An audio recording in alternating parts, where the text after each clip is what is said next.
مرحومین کے لیے divine service کی تیاری، روح القدس ہماری رہنمائی کرتا ہے۔ اور پولس نے رات کو رویا میں دیکھا کہ ایک مقدونی آدمی کھڑا اس کی منت کر کے کہتا ہے کہ پار اتر کر مقدونیہ میں آ اور ہماری مدد کر۔ اعمال 16 باب 9 آیت۔ آج کے حوالے کا پیغام، آئیں روح القدس کو موقع دیں کہ وہ ہماری رہنمائی کرے اور خدا کی بلاہٹ کا جواب دے سکیں۔ اپنے دوسرے تبلیغی سفر میں پولس رسول اپنے ساتھیوں سلاس اور تیموتھیوس کے ساتھ ایشیا گیا۔ انہوں نے جانا اور اس حقیقت کو قبول کیا کہ وہ اپنے منصوبے کو جاری نہیں رکھ سکتے کیونکہ روح القدس نے انہیں کچھ علاقوں میں منادی کی اجازت نہیں دی۔ اعمال 16 باب 6 اور 7 آیات۔ ایک رات انہوں نے رویا میں دیکھا کہ پولس سے کہا گیا کہ مقدونیہ میں آ اور ہماری مدد کر۔ اعمال 16 باب 9 آیت۔ وہ فی الفور مقدونیہ گئے اور اس طرح سے مسیحی ایمان یورپ میں آیا، جو کہ مشنری سچ میں کرنا چاہتے تھے اور نہ کر سکتے تھے، لیکن خدا کے پاس عظیم منصوبہ تھا اور چاہتا تھا کہ اپنے خادم دوسری جگہ بھیجے، روح القدس کے ذریعہ سے رہنمائی۔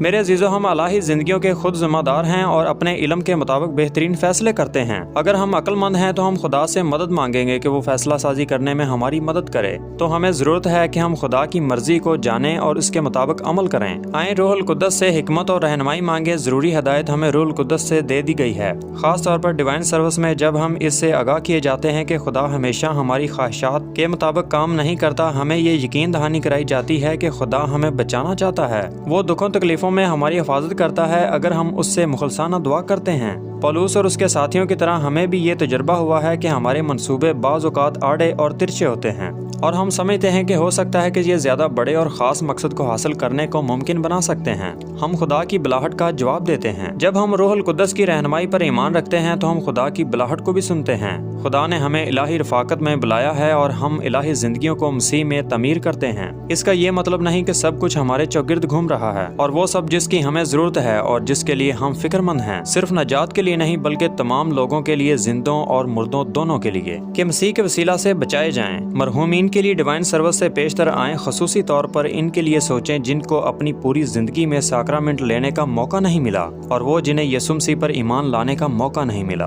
راست باز، سرگرم اور پرجوش دعا سے بہت کچھ ہو سکتا ہے۔ یعقوب 5 باب 16 آیت۔ ہماری خود کی مشکلات اور فکریں ہمیں مرحومین کے لیے دعا سے روک نہیں سکتی، اور نہ ہی سچائی کی مخالفت قوت۔ ہم بہت خوش اور شادمان ہیں کہ خداوند نے ہمیں ایک خاص کام دیا ہے جو ہم پورا کرنا چاہتے ہیں۔ آئیں ان تک رسائی کے لیے اس سے دعا مانگیں، خاص طور پر ان کے لیے جو کسی پیچیدہ معاملے، خود غرضی اور دشمنی سے موت کے باعث اگلے جہان میں ہیں۔ اگر ہماری زندگی کی راہ ہمارے ایمان کی راہ مختلف ہیں تو ہمیں ضرورت ہے کہ ہم خدا کی مرضی کو جانیں، اور جو روح القدس کو موقع دیتے ہیں وہ ان کی رہنمائی کرے، صرف ان کی نجات کے لیے نہیں بلکہ سب لوگوں کے لیے۔ وہ چاہتے ہیں کہ سچائی کے وسیلہ سے زندہ اور مردہ دونوں نجات پائیں۔ اپنی مشکلات اور فکروں کے باعث ہمیں مرحومین کے لیے دعا کرنے سے نہیں رکنا چاہیے۔ آج کے حوالے کا سیاق و سباق۔ پولس کی رویا یورپ میں انجیل پھیلانے کا ابتدائی نشان ہے۔ یہ واقعہ انسان کے تصور کی بنیاد پر نہیں ہوا بلکہ خدا خود اس کا ذریعہ ہے۔ اس طرح پولس اور اس کے ساتھیوں کو قائل کیا گیا کہ انہیں مقدونیہ جانا چاہیے۔ نتیجہ یہ کہ خداوند نے بلایا کہ جاؤ اور انہیں انجیل کی خوشخبری سناؤ۔